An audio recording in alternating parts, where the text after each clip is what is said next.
All right, y'all, how you doing? I know it's been a little bit since I've put a video on here, but I kind of want to just talk about the progress that I've made with the new guitar.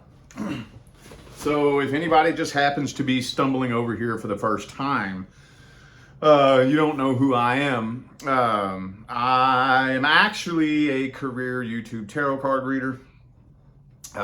I've been pretty much a musician my whole life since I was like 9 years old. But I put it down many, many years ago. And my wife surprised me with my dream guitar back in September, which reawakened my passion for guitars and music again. So that's the short version. If you want to hear the long version, go watch one of the other videos on this channel. Anyway, so I've wanted a Les Paul, a white Les Paul, since I was about 12 years old, and finally got one. But, you know, when I first got it, the longer I had it and the more that I would look at it, I was like, man, something doesn't look right. And I narrowed it down. It was the EMG pickups. Les Pauls do not come stock with EMG pickups. Like I've said before, I think that whoever owned this guitar before me was probably a Zakk Wylde fan, because Zakk Wylde is the only person that I've ever seen put EMGs on a Les Paul. But I was seriously contemplating, you know, taking the EMGs out and putting humbuckers in them. Because another annoying thing about EMGs is they're battery operated. So if I take off this back plate right here, there's a 9-volt battery in there. And I'm like, what? I don't want to fucking have to change batteries in my guitar. It doesn't look right. You know, I don't want to have to worry about dead batteries. I did not like the idea, but god damn, they sound good. They do sound good. They sound good. So I was kind of going back and forth in some Facebook groups and whatnot, and somebody made a really good point. He said, bring it back to music. At the end of the day, nobody cares what it looks like but you, but everybody cares what it sounds like, because it should be about the way it sounds, not about the way it looks. And I was like, that's a good point. That is a good point. You know, I want to try not to be getting into it for the wrong reasons, you know? And it's hard, man. When you wanted a guitar like this, which is a higher end guitar than a lot of other guitars, and you finally get your hands on one, man, you want to make it look good. So, I put these gold pickup rings on it to kind of balance it out, because before it just had these black pickup rings. So I don't know if you can tell here, but it just looked like one big solid black square, and I didn't like that. It made it look so plain and so boring and just not Les Paul, dude. So I went back and forth about the pick guard. That was the biggest thing that, you know, I don't like pick guards on Les Pauls. But the pick guard being off of it, it just didn't look right with that solid black square. It just made the whole guitar look so plain. So there for a little bit, I was going back and forth between this pick guard and this one. You know, I had a white pearl one that I put on there for a little bit. And I have my black pearl one. But at the end of the day, I really do not prefer a pick guard on a Les Paul. So now that I got the gold pickup rings on it, and you can see a differentiation between the pickup rings and the pickups, looks much better. I don't know if I'm going to fill that hole back in or not. I had it filled in there for a little bit, but I don't know. Somebody made a good point. He said it's already been relicked. Just leave the hole the way it is. Nah, I'm cool with that. I know I made a video about my opinion of relicking a guitar. I don't mind a damaged guitar. I don't mind that. You know, I understand why people say that it looks cool. I get it. Some guitars do look cool, a little bit damaged and relicked and whatnot. What I don't like is taking a brand new guitar, hot off the press, and fucking it up just to make it look like you've put in more work than you have. You know, so I don't mind some damage and some imperfections. Don't mind that. But I did go back and forth with a few of the tone knobs. And I went ahead and settled for these gold ones. I did get a set of gold ones that were kind of more like a bronzy gold that didn't quite look right. So I had to get another set of gold tone knobs. I'm thinking about, now when I say thinking about it, it's more than likely going to be a probably fucking not. But I have been thinking about kind of doing a greenie on this one. For those of you who know about Les Pauls, if you're a Les Paul enthusiast, you know what greenie is, right? It's the guitar that Kirk Hammett now owns from Metallica. That, good God, this thing started off with Peter Green. You know, the song Black Magic Woman and shit like that. Albatross, I think. Was all written on this old 59 Les Paul that's been passed down from musician to musician, and now Kirk Hammett has it. It's a really famous guitar, and it's an old beat up Les Paul standard. And he has these top two tone knobs are these knobs, and the bottom two are the gold witch hat knobs with the silver cap on top. I thought about maybe pulling a greenie on this and putting the two witch hat knobs on the bottom with the silver cap, but probably not, honestly. Probably not. I did go ahead and throw the gold switch knob on here, which was no easy task. First, I thought I ordered the wrong one the first time because it wouldn't fit on. It wouldn't screw on all the way. One thing that I have been noticing, if you go to order parts on Amazon, parts for an Epiphone Les Paul will not fit a Gibson Les Paul. And for some reason, you got to read real careful, because if you type in parts for a Les Paul, if you type in Les Paul pickguard, Amazon immediately defaults to Epiphone. Immediately defaults to the Epiphone. And you have to dig, and you got to read real careful. You got to read the item description. You know, and at the very end, it'll say, this fits Gibson, does not fit Epiphone, or vice versa, you know. So the first knob that I ordered, I ended up seeing that it says fits Epiphone.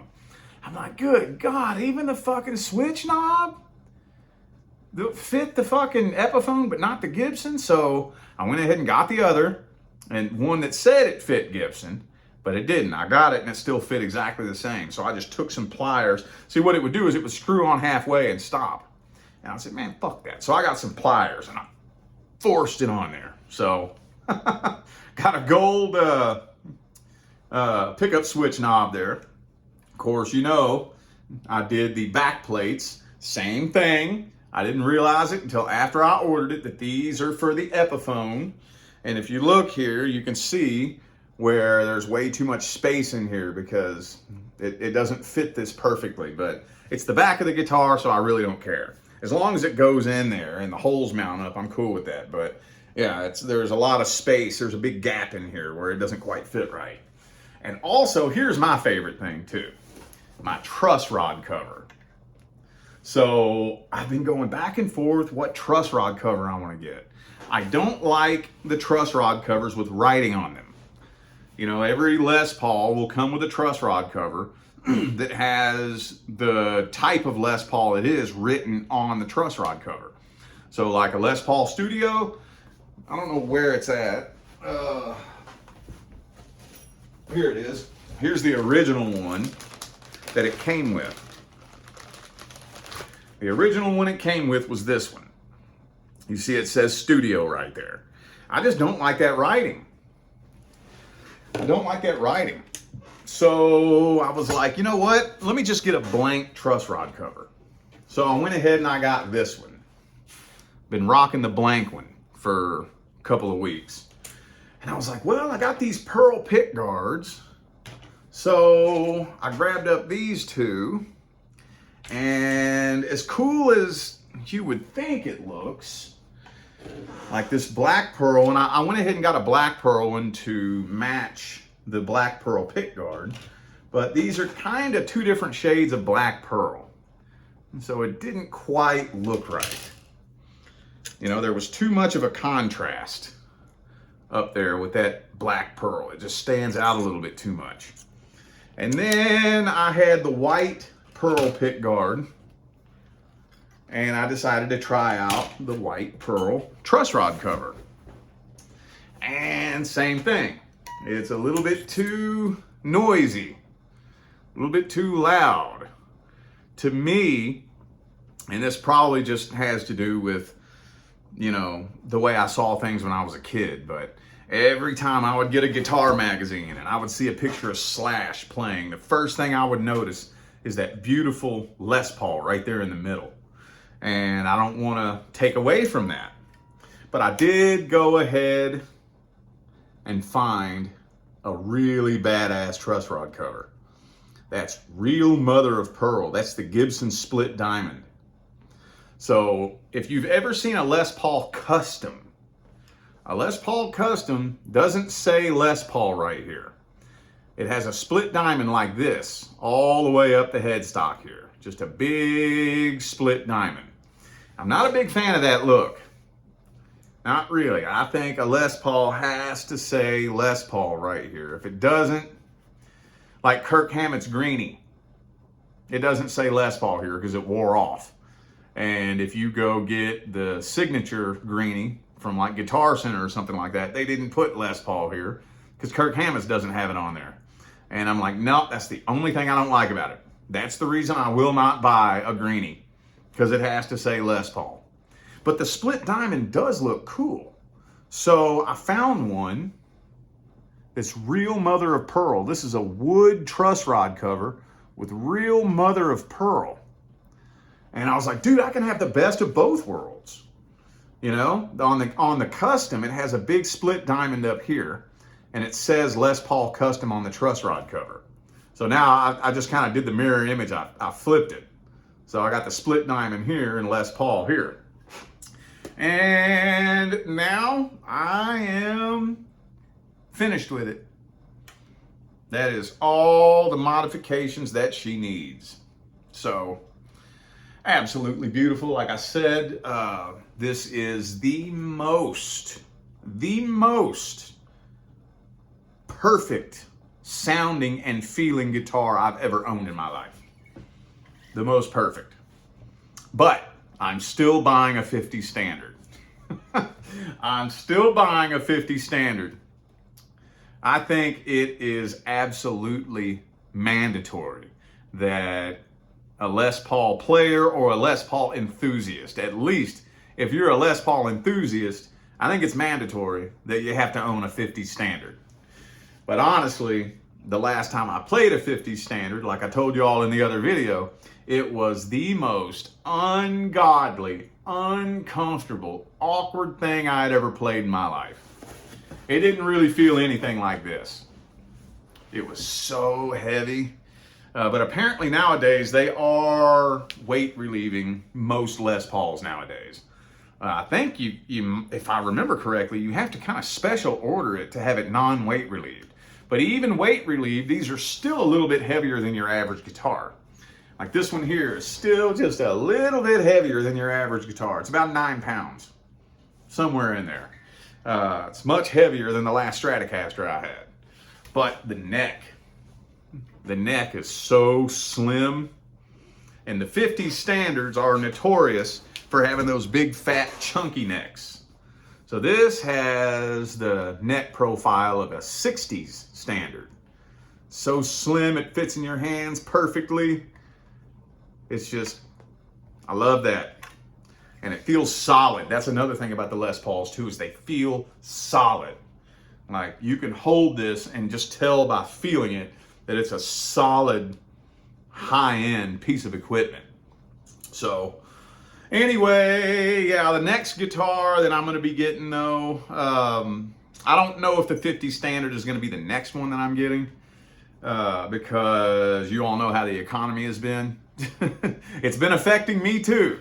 Oh, the economy has been affecting me too. It's been affecting everybody. So we got to be careful. I can't quite do the stupid spending that I used to be able to do. I got to be much more financially cautious right now. So that's why I'm kind of holding off on the 50 standard. But yeah, I am going to be getting a Telecaster. That's my next guitar. So spoiler alert, here really soon, I'm going to be getting a Telecaster. But honestly, I'll probably get made fun of for this in the guitar community, but I'm picking up the cheapest Telecaster on the internet. Do you know why I'm picking up the cheapest Telecaster on the internet? Not because I have to be financially cautious. That's not the reason why. The reason why is because I have never touched a Telecaster. I know, crazy. That may sound weird coming from somebody that's played guitar for 27 years, you know, but I've never touched a Telecaster. I've never played one. I might fucking hate it. I don't know. I might completely and totally hate it. I could just go down to Guitar Center and just pick one up and play it and see how it feels, but I don't want to do that. I want to be surprised by it.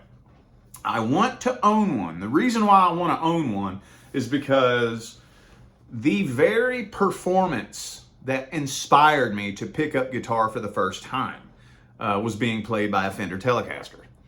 So Johnny Lang, I don't know if I told you all this in another video, but Johnny Lang was the one that inspired me to pick up the guitar.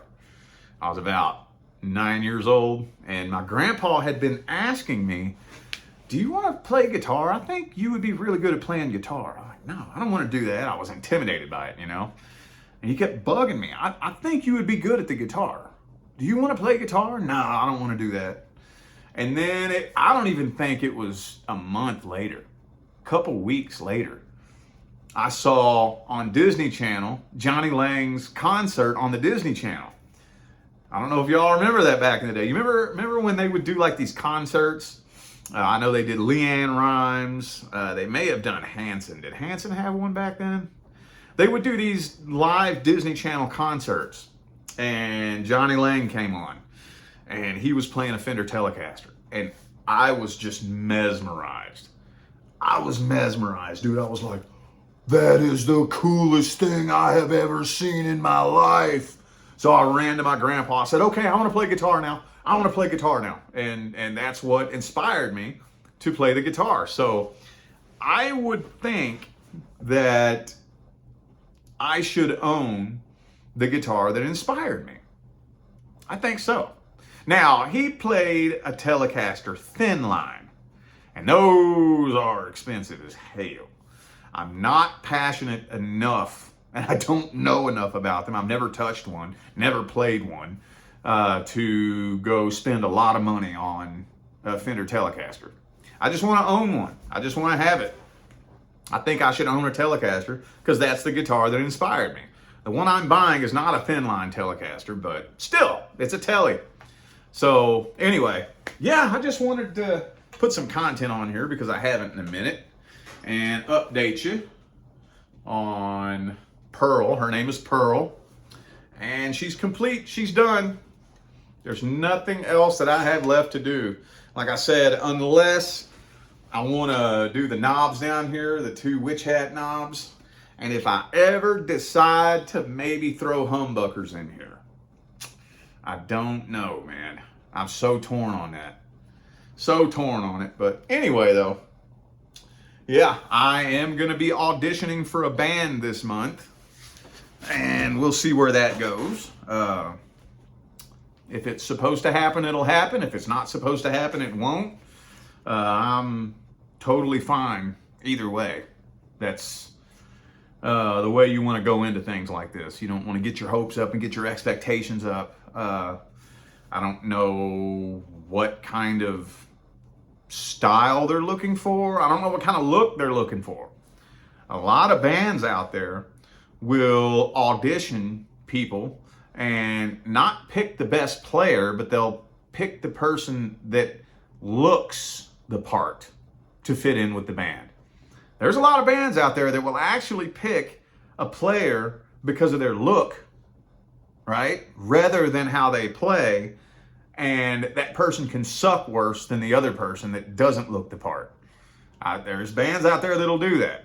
So I don't know how these people are. I don't know if I have to match a certain appearance or if they just, want me because of my playing. I am auditioning to be a rhythm guitar player, though. That's going to be weird. I've never done that. I've never played rhythm. So that's another reason why I really don't care how it turns out. Because I'm a lead guitar player, and rhythm is kind of boring. So anyway, though, I'm just kind of babbling. I didn't really have a solid landing point with any of this. I didn't really have a specific direction in which I wanted this video to go. I just wanted to get some content on here. I'll more than likely put my next video up when I get my Telecaster. My plan is to unbox it and review it on camera. So you'll see me touch and play a Telecaster for the first time. That's the plan. So, all right, y'all, I'm gonna go ahead and get out of here. Y'all stay blessed.